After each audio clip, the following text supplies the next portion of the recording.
I was very aware of something very wrong in the world that I lived in when I was very young. I have an incident that I describe at 4 years old where we're riding by these shacks that are in downtown Atlanta on roads that aren't paved, houses that barely have roofs or windows. And I crawled onto the floor of my mother's car. I was in the back seat. And she reprimanded me. I mean, what was I doing on the floor? I was so ashamed of the world that could have these divisions between haves and have-nots.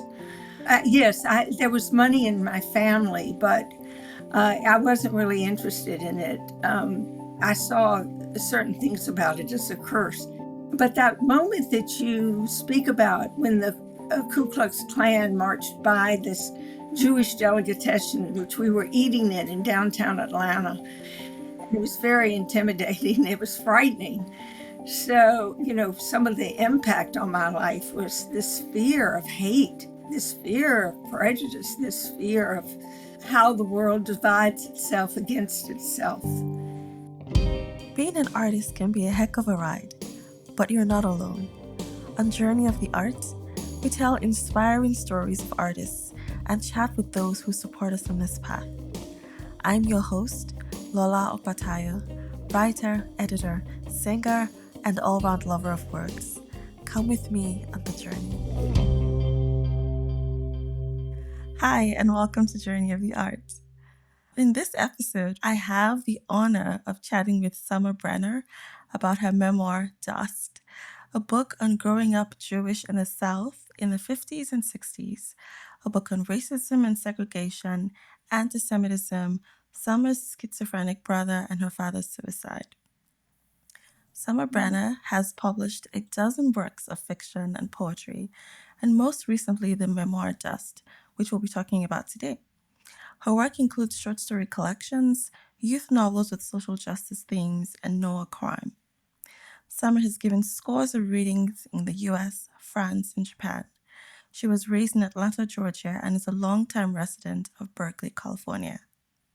Welcome, Summer. Thank you, Lola. I'm I'm so so honored to be here. I was going to say the same thing. I'm so honored to have you here. And I think this is going to be such a delightful conversation. Oh, Well, before we get started, here's a reminder to look up Journey of the Art wherever you get your podcasts. So check us out on Spotify, Apple Podcasts, and other platforms to listen on the go, follow the show, and leave a comment. This really helps to boost our visibility so more folks like you can discover and join the community. I'd love to connect with you on Instagram, so please also follow the show at Journey of the Art Pod. And today I have another ask of you. If you love the show, I hope you do, please don't keep it to yourself. Tell someone about Journey of the Art. All right, Summer, here we go. So I'd really like to start us off with something that you'd mentioned just before we hit record, and that's the fact that you just turned 80. yes. How does that feel? It feels miraculous. There's a wonderful quote by the wonderful actor Jean Moreau, the French actor. I use this quote as an epigraph in another book, but it's always, I always thought I'd die young, and now it's too late. So That is a strange one. anyway, I mean, it's, I don't know that that's true. I don't know that I always thought I'd die young, but life is precarious. And it's full of the unexpected and surprising and sometimes dangerous things happen. So I'm very grateful to be alive and to have made it this far. Yeah. Yeah, It's funny journey that of you the said that life. because I was that's a good one. Because I was gonna ask you if you thought that you were gonna make it this far, and I'm glad that you've basically said. I mean, I've just lived my life, and here I am at 80. So we all hope to have a long Yes. life, and I'm very happy for you that you've gotten to this point. And you've had a long writing career. Yeah, I started writing in high school, um, which was not quote a career, and also because I mainly wrote poetry for many, many years. That was, in fact, not even possible. You know, a careerist poet, I think maybe it's more possible now, but not when I began writing. Yeah. What made you think it was possible? Well, I found a great deal of satisfaction or help, maybe is a better word, in writing poems. I found that I could find myself through writing poetry, which is, I think, very typical of young people. I think that's why Hmm. teaching poetry in the schools is such an important thing. And children write the most amazing poems. I mean, you can plumb the depths of yourself. You can have a conversation with yourself, and you can find the many selves that live within you. Mm. So, so poetry was how I began, and I was fortunate in my 20s to meet a young publisher, and I was a young poet who wanted to make a little book, a chapbook, we called it, of my poems. And then I had a couple of other books that I published in my 20s. Um, it, it became a little more challenging as I got older. I had family responsibilities, work responsibilities. Um, I continued to write very seriously and um, with a great deal of dedication, but I wasn't always able to connect with publishers. I think that's true of most writers, you know. Yeah, yeah, that is true. What has been the most beautiful experience of your writing career? Publishing this memoir has been Mm. extremely meaningful. Um, it was a way to talk about my childhood, but most importantly, it was a way to honor my brother Mm. who suffered from schizophrenia and who I'm sure we'll get into that a little bit more. But just Yeah, to say that he his existence created a miracle in my life, and I don't use that word lightly. But you asked, you know, a highlight, and of course, yeah. a miracle is an amazing thing. He came to live with me the last year of his life. So he was in his 50s. I was about 4.5 years old or so, mid 50s, and that he had lived most of his adult life, really all of his adult life, in institutions. And unlike almost any possibility with siblings, to live again together is it's just not a very common notion in this culture. I think in other societies it might be very common. You might live together all your life, raise your families together, but not Yeah, here. You know, siblings go their own way. yeah. And in the book, you talk about the choice between happiness and freedom. And this is something that I've spent some time thinking about. And I wonder, can one be free without happiness and vice versa? I, at a very young age, I mentioned this, that I was probably about 12. I think between the ages of 9, 10, 11, 12, maybe before full adolescence hits you over the head, there's a I think children are very philosophical at that age. Mm. I've written several books for that age. I really love and appreciate that age. Um, and so it was around that time that I thought, oh, you know, I made this dichotomy. I'm not sure it's a real dichotomy, but in my mind, it was a dichotomy that as one started to grow up, which I was very well aware that that was happening, one could either decide to be free and incur some unhappiness in that choice, Mm. or one could decide to be happy, whatever that means. And of course, it can mean so many things. I don't think that dichotomy is so valid now, Mm, but I often think about it and I often look back, over these many decades, and especially in my romantic relationships, and understand that freedom, and when what I mean by that is many times to be alone has been a choice, whereas to be with someone and to perhaps find more moments of happiness was not preferable. So it is something I consider still. The freedom to write, of course. I mean, writing is a kind of freedom, yeah, but it's not always, it can be frustrating. It can have its challenges, its difficulties. yeah. What are the things that you found to be true after all these years of writing? When I was doing my research, I traced it back to about 52 years of writing. It probably more than that because you started in high school. But what are the things that you found to be true of writing now that you're 80? I've really wanted my writing to be a gift, which is the main reason that publishing, if that's something you really care about, publishing is the way to have a conversation with people you don't know. And of course, people you do know. They're the ones who are Mm, going to maybe buy your book.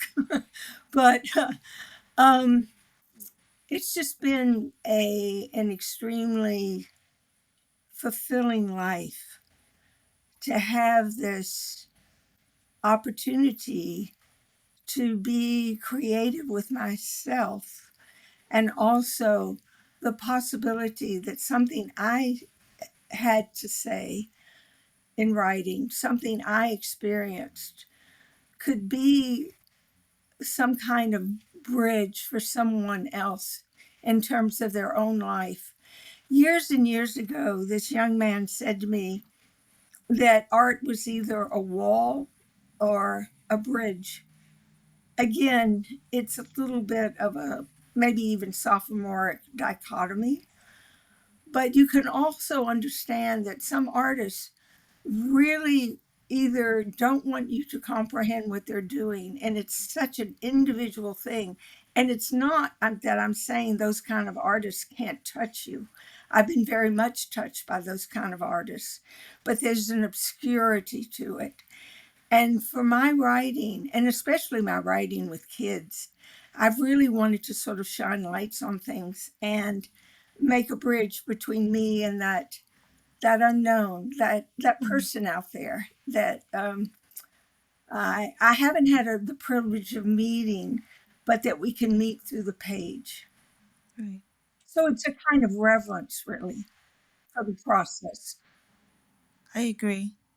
And you just talked about shining a light on things and bridging the gap between yourself and the person that you've not met out there. And one of the things, or some of the things in this book, I haven't even raised it up for our audience to see. Yeah. Well, some of the things that you write about in the book is there are hard things. You talk about growing up wealthy in the South, being Jewish, your observations of racism and segregation. There's even a very striking moment where you're eating with your family at a restaurant and the KKK are marching past. What would you say? How would you say that these things that you observed as a child and that you documented, how would you say that these things have impacted your life as a person and as an artist? Profoundly. Um, I was very aware of something very wrong in the world that I lived in when I was very young. And I mean, I have an incident that I describe at 4 years old where we're riding by these shacks that are in downtown Atlanta on roads that aren't paved, houses that barely have roofs or windows. And I crawled onto the floor of my mother's the car. I was in the back seat, and she reprimanded me. I mean, what was I doing on the floor? I was a little lunatic, get up, you're getting dirty. What's wrong with you? I was so uh, ashamed. of the world that could have these divisions between haves and have-nots. I didn't. Yes, there was money in my family, but I really didn't choose to pursue either through work, a career, marriage, crime, all the ways that people find their way to money. I wasn't really interested in it. It just, I saw certain things about it as a curse. Now, some of that has to do with my own personal experience in my own family. But that moment that you speak about when the Ku Klux Klan marched by this Jewish delegatation, which we were eating in downtown Atlanta, and they chose that route to march by. It Yeah. was very intimidating. It was frightening. So again, some of the impact on my life was this fear of hate, this fear of prejudice, this fear of how the world divides itself against itself. And we're, of course, especially down here, we're experiencing this every day. And it is terrifying. I have certain privileges that make me somewhat immune, but I also have empathy for my brothers and sisters who are suffering, and here and of course all over the world. Yeah. There's a line I want to just quote, Of course. Go ahead. something that I wrote in another piece of writing, and it's about that incident with the Ku Klux Klan. And it's a piece of fiction, and it's a conversation that I'm having. I'm a young woman. I'm having it with a young man, and it has to do with um, hate and my declaring that some people are very happy to hate, and that's actually a satisfying emotion to hate, and I think we see proof of that. And I think that's what I experienced from the Klan that day, that people were grinning with hate.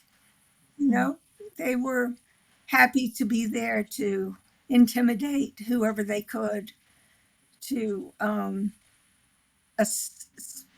you know, manifest their prejudices that, were ultimately the death of so many. Yeah. I mean, I certainly see those experiences and the privilege that you had growing up wealthy as a catalyst to encourage you to become the poet that you turned out to be in your early 20s. I think I may be wrong, but I think that these things that you saw caused you to choose a path that allowed you to question these things and investigate them further in your art. But I want to talk a little bit more about your family because you did talk about some of the experiences that you had in your family, and I think that your family experiences are so crucial to some of the things that did go on to happen in your life. And I want to start with your dad because he seemed to have exerted a big influence on you, especially when it comes to art and reading and writing and thinking critically about that those or these dichotomies that we're talking about, the haves and the have-nots. Um, when I finished reading, I said to myself, I feel like I need to ask her, do you think your dad would be proud of this book? I have no doubt that he would be proud. I make this very clear in the book that my the rift between my father and mother was partially material, and that my mother, who had grown up very wealthy, her immigrant father had one of those rags to riches fortune, and coming from Lithuania to Georgia. And she was very attached to the material world. I won't deny that I don't have attachment to material things. We live in the world of materiality, and by that I don't even mean materialism. I mean materialism is a separate thing. But even starting with our bodies, we live Mm-hmm. with the physical concrete of ourselves in a surrounding which we can choose to enhance or ignore or whatever. I mean, there are those choices out there. Um, but my father was absolutely not attached to material things. Yeah. So I was able to kind of observe the parent, the mother, who, by the way, was very aesthetic and had beautiful things that she chose to surround herself and us with. And going back to the cover of the book, she became a very marvelous painter. And if anyone were interested in seeing her paintings or interested further in me, I have a website, and on my website is attached the paintings of my mother because many of them are quite extraordinary. So she turned her attachment, maybe, excuse me, to beauty and the material world into a kind of self expression, which was very extraordinary. Mm.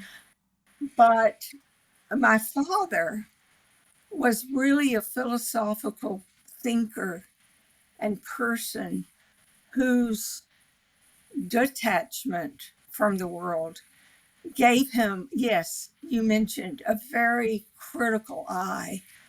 And he was very outspoken and very critical of the world that he had grown up in, where a small town in the mountains of North Carolina, again, an immigrant family that found its way from Ukraine to Hendersonville, North Carolina, surrounded by the Ku Klux Klan. And he was he was also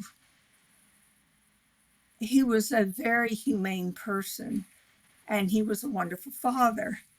My mother was very self-involved and probably was a person who had never had children. Never should have had children. I mean, of course, I'm delighted that she did. I'm glad to be here. But she really wasn't interested in motherly or domestic things. Art ultimately became a great fulfillment for her. And I'm happy that she had that. So let's talk a little bit more about that. Let's just examine that further. You talked about maybe she shouldn't have been a mother. And I think that that aspect that you just talked about was more evident in her parenting of your brother, who I guess is the inspiration for the book. And from the moment he's born, or maybe not from the moment, but from a very young age, it's clear that there's something different about him.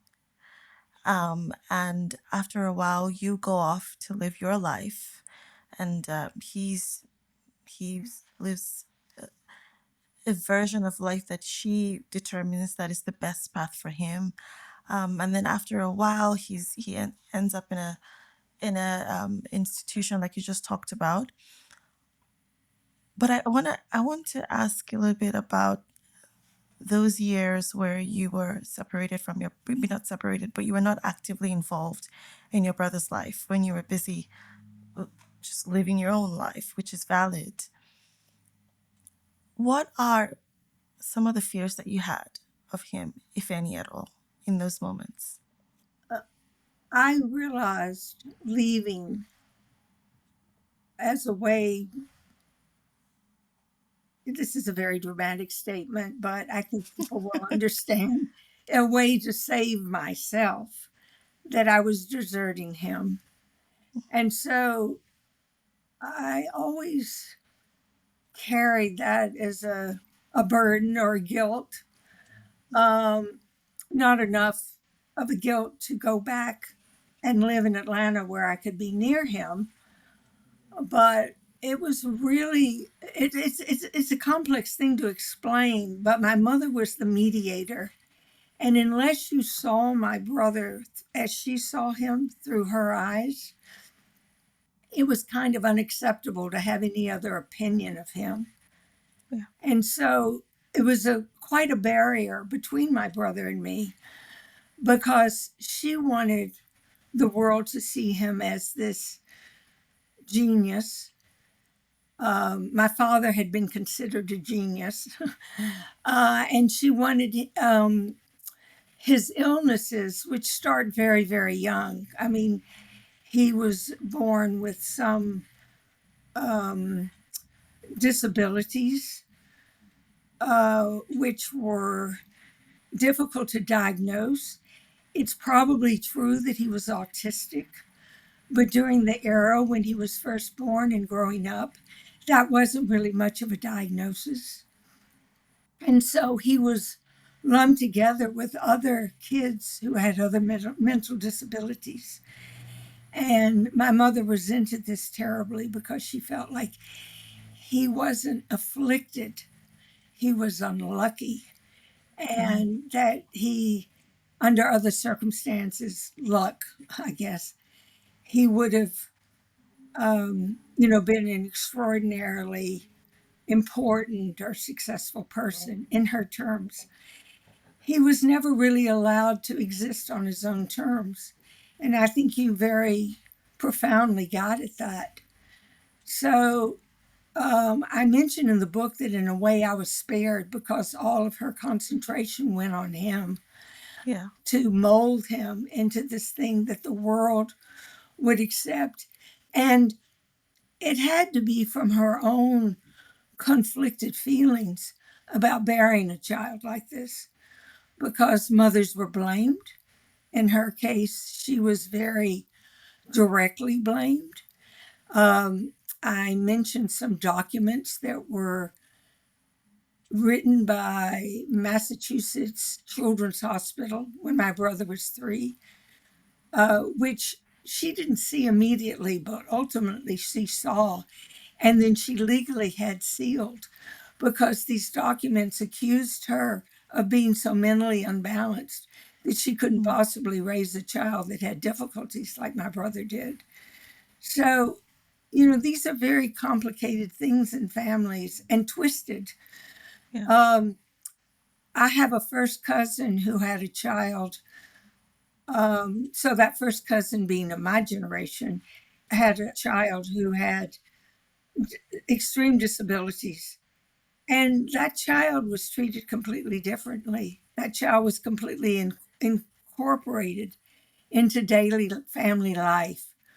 My brother, in a way, was isolated because my mother did not want anyone else to judge him, except, like I said, through her eyes, through her opinion, through this very unrealistic expectation that she had of him. Um, the kind of irony of the book and of my life is that I wanted to look at my brother very realistically, and I wanted him to be able to not, in fact, go on to academia, which he wanted him to go to college, and put a great deal of pressure on him succeeding through academic channels. But just be a person, just be a person who could fix bicycles or have a simple life. And the kind of, like I said, irony of the book ultimately is when he comes to live with me. And I say this, I start to see a lot of the things my mother always saw. He Mm. had this wonderful sense of humor. He had accepted himself in the way, and the world in a way that was close to enlightened. He he was just a beautiful soul. And it wasn't that I didn't see him as a beautiful soul, but the damage was so prominent. And also a sort of counter to my mother's lack of reason about what he could accomplish was Mm. something that I carried with me. Um, in terms of fears, People who are mentally ill are terribly abused.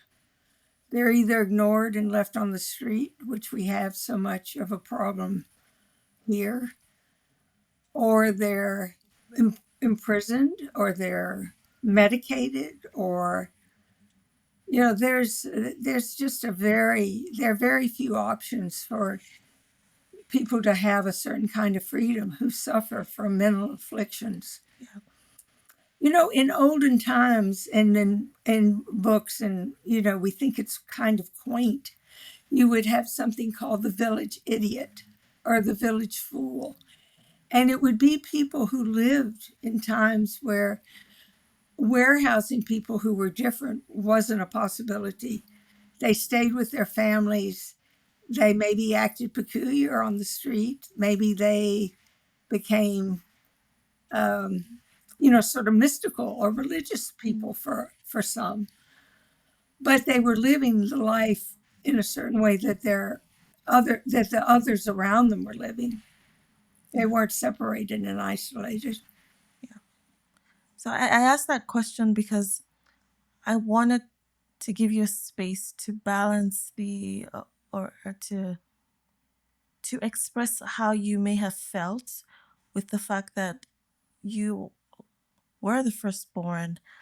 You had to live your own life, but also felt a sense of responsibility to your brother. And I also asked that question because I am the first child of my parents, and I know the weight that you can feel, the weight of responsibility for your younger siblings. So I knew that there's always a fear somewhere about, I hope that they're happy. I hope that they are. I hope everything goes well, even though I'm living my own life. And there's that real concern of maybe things would have been better if had I not left, Mm-hmm. which we don't know, right? Sam, what was the hardest part of this book to write? I found the name of your podcast, Journey of the Art, very interesting, because the journey and the difficulty for me was how I was going to tell the story with as much clarity and honesty as I could. And one of the ways that I had tackled this unfolding was try to look at the life that was given to me through the fate of whom my parents were, and the place and time, also a fate of when I was born. And I wanted to attempt to write as if the story unfolds without my knowing actually what's going to happen, and with a kind of innocence that I am as surprised by some of the devastating events, tragic, you might say, on a small and personal level, as the reader might be. So, in a way, the hardest part of the book to write was the form, was Mm, to find the art of how to tell the story. And I think some of that comes across, that not knowing what's going to happen. And then at the end of the first section of the book, seeing my brother taken away in an ambulance because he's had this, it's clinically called a schizophrenic a breakdown. And the only way to get him to leave the place where he's living is for, you know, to do it in a way that's very, very harsh and cruel. Um, there are two parts to the book, and they're separated by about 35 years. So, another difficult part of the work was to make the decision to leave out that part of my adulthood where I am this autonomous person living my life, having failures and success, falling in and out of love, having children, finding jobs to support myself and my children because I was mostly a single mother. And, the typical things that inform an adult life, leaving that out altogether. So that you go from that moment where my brother is taken away to an ambulance, and you go forward these Yeah. 30 something years to when my mother is ill and dying, and then my brother is, as I say, liberated in a way. Yeah. I thought that was going to be, well, I didn't think that exactly was going to be it. But I see how those things, the form and leaving that part out of your life, would have been the hardest thing. Um, and I think you did execute that very well, because as I was reading, I didn't expect things to go the way they did. Mm-hmm. And one of the things that I didn't expect to happen was your father's suicide, which happens somewhere in the middle of the first part. And it's shocking in a way, because there's this reconciliation between himself and your mom. Mm-hmm. And it's like, okay, maybe everything is fine now. And then the next thing is that we hear that he's decided to take his own life. Um, I know you're 80 now, and I'm sure that a lot of the people that you talked about are either very old or they've passed on. Mm-hmm. But was there a concern about how they might respond to it, particularly when you particularly when you wrote about your father's suicide? Well, there weren't too many people left around that would be very concerned about how I choose to frame that. But I'm very close to one of my cousins, and I'm in touch with most of my other cousins, and they all have read the book and they have had responses. And anyone who knew my father adored my father. Mm. So I think it brought up a lot of sadness of that loss for them, particularly this one cousin, because at 19, she's sort of forced into a marriage, pregnancy, and that kind of thing. And her father, who was her father, not my father, my father was not a religious man at all, but her father was a very religious Jewish man. And the man that she elopes with is not Jewish. And he decides that he's going to disown his daughter, and this, stain that has been brought, shame and stain that has been brought upon his family. And my father intervenes, and he writes this very long and touching letter, which my cousin just gave me, actually. I knew about it and I must have read it at some point, but now I actually have it, about that how wonderful his daughter is, and how this makes no sense, and how we must love people for who they are, and how we must stand by those who we brought into the world. And I mean, he was very generous in his soul.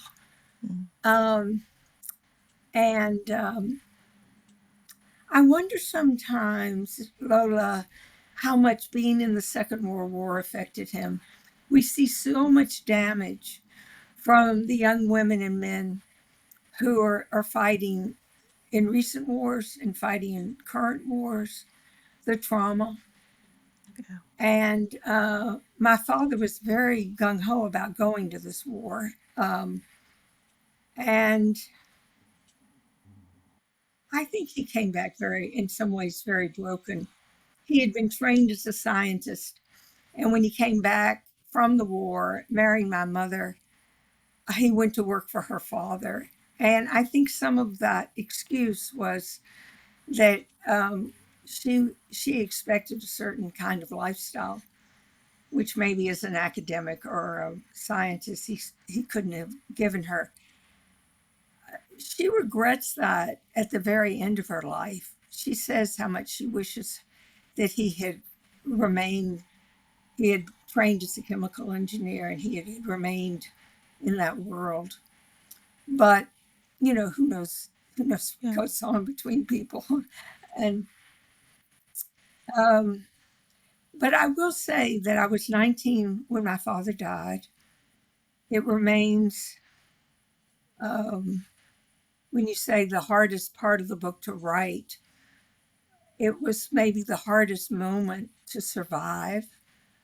And I did it with a lot of denial that still exists to today. But it gave me a determination, and this is interesting. It's going to go circling right back to the very beginning question that you asked about happiness and freedom, because it gave me a determination to make the important choices, even if they were hard in my life. And in fact, to try to commit myself to a certain degree of happiness, but mainly to, I guess, liberate myself from things that I knew would make me unhappy. And my father never had the courage to leave my mother. And my aunt, who was more like a mother to me than a mother was, that was my father's sister, Bessie. Yeah. And she often said how much she adored my mother in a way, because my mother was extremely funny, witty, charming, beautiful, many things that made her very alluring and attractive. But my aunt would say how she wished my father had had the courage to leave my mother. I'd like to make another comment about that, because there's another death, a very tragic death that happens later in the book, and that is with my son's half-brother. And the way that I tell that story, which is a very difficult story to tell, is because this young man had also had a kind of mental breakdown. And he was allowed to go to New York and live on his own. And it comes to a tragic ending. Not exactly suicide, but tragic nonetheless. And so his nieces, I know, were disturbed by the way I presented those events and how they unfolded. I presented them with the truth that I knew about them. But everyone brings their own truth, especially to the most difficult moments in one's life. Yeah. And of course, it's almost like a cliche. You have 4 children in a family, and they see certain events in 4 different ways. I mean, that's a very obvious thing. But the finality of death also carries those same different frames that you put around those events. Yep, I totally agree. And I was just having this conversation with a recent guest, and we're talking about the importance of telling the truth, but also recognizing that what is truth to me might not be truth to you. And so it's a very dicey, not dicey, slippery is the word I'm looking for. It's a very slippery place to be. Mm-hmm. But I want to move us away from the book now to you as an artist, because that's where we started. We kind of started with you as an artist, and I want us to bring us full circle. You're a very versatile artist. We talked about you writing poetry, you've written works for young readers, you've written novels, you've written this memoir, you've even done performance poetry. Yes. Which one has brought you the most fulfillment? Maybe this one? So I began my writing life, as I mentioned, writing poems. And then it's interesting, I stopped writing poetry almost completely after the birth of my son. And it was because I didn't have the leisure to be ready for the muse when the muse might come. I had to find a muse when there was a nap time between 11:30 and 12 or whatever. So I turned to writing prose because it was a much easier way for me to organize my time. I could think about it when I wasn't writing. I didn't have to stop everything I was doing to jot down a line or an observation. And I lost my poet in myself for many years. And then she started to come back. Mm. And it's been very fulfilling to write poems. I've been writing a lot of poems about Gaza and about even Iran. I actually want to mention this anthology because I have a couple of poems in it, and it was edited and published in Canada. It's called Woman, Life, Freedom, Poems for the Iranian Revolution, and the editors are Zanu Ban and Cy Strom out of Toronto. And I was very honored to have two poems accepted for this anthology. They blind read them, and so they didn't have a criterion that you had to be Iranian or even perhaps Middle Eastern to participate in the anthology. I just mention that because writing poetry again has been very, very important to me. I love writing noir crime, and I've written and published two noir crime books, very violent. You know, you can probably tell I don't present myself as a very violent person. Yeah. So it was great to exercise that madness that lives in my brain. I always say I love my murderers more than anyone. So one of those books is about sex trafficking, and it's about as down and dirty as you can get. I mean, it's not about the sex in it; it's about the enslavement itself Mm. that's down and dirty.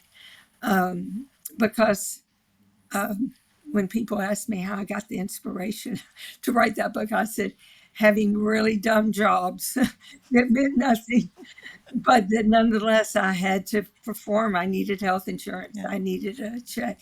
I didn't have to lie on my back, but I had to waste a lot of my precious time. Mm. So, yeah, I have written in a lot of different ways and styles, and I'm still exploring. It's the exciting thing about having some of my brain still intact. And that leads into the last question I have for you, because when you say you're still exploring, I can tell. I can tell that you're still at work. I can tell that I mean, just the fact that you're here, you're actively working at your art. And so on the show, there's a phrase that I say to close out the show. I say, stay on the journey of your art. Hmm. And so I want to ask you, what is your secret, not the secret, but your secret to staying on the journey of your art, even at 80? I've been asked, especially by young writers, about how, I mean, I'm talking about like 11-year-olds, because I wrote these books for 11 years old, and then I'd go into many classrooms. So fulfilling. I love doing that. And the children would say, well, how do you be a writer? First of all, they think if you're coming to the classroom, you're a famous person. I say, I'm not a famous person. They think you've made a lot of money. I've made hardly any money. So I'm going to disabuse them that if they're going for fame and money, that's just not the path. Yeah. But how do you be a writer? And of course, in a way, it's a very obvious answer that you just put down some words on paper or on a screen. You have to start. You can't want to be a writer and not participate in this material world of pencil and paper and mind and linking your brain to something in your fingers that's going to go on a keyboard and make, words. Um, the other thing that I've mentioned, I think that has been so extremely helpful to me is um, physical discipline. Mm. And I've studied a lot of different kind of physical arts, physical culture. I've done a great deal of dance, different forms of dance, most recently ballet, the hardest Wow. form. and, and And also I've studied Tai Chi, and I swim. I'm a big lap swimmer. If I have a problem to solve with something I'm writing, I go in the pool. I just shut my mind, and when I come out of the pool, I usually have a solution. It's an extraordinary thing to use your body to solve the problems of creativity. I'm not saying that is key for everyone, but it has absolutely been a key for me. And in Tai Chi, there is a saying that you train the body to train the mind. So to get that kind of discipline that I've needed to write, especially long, arduous, endless, impossible works, I've needed that to keep going back. I'm kind of at a place now where I'm editing something and I'm kind of bored by it. I'm thinking, does that mean it's bad, or does it just mean I've read it too many times? And anyway, the world outside my mind has been the most helpful to me personally. That's very useful for me. It's very useful for me, and I'm sure useful for whoever's listening as well. Oh, And I want to say thank you. Thank you so much for coming on the show. oh, Lola, thank you.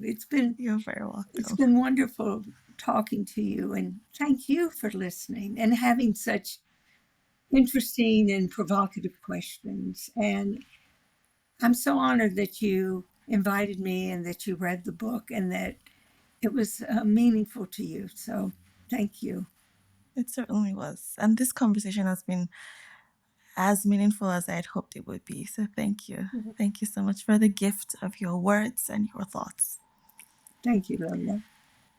And if you want to get Summer's book, links will be in the description box or the show notes there we go, if you're listening to us or watching us. And I'll see you in the next episode. Thank you. On the next episode, I'll be chatting with another inspiring artist. But before then, I'd love to hear from you. Tell me what you think about this show and this episode. Feel free to drop me a note here or send me a DM on Instagram at Journey of the Art Pod. Finally, please subscribe if you're watching this on YouTube, or follow and rate the show if you're listening elsewhere. Help me connect with other artists who need a dose of inspiration today.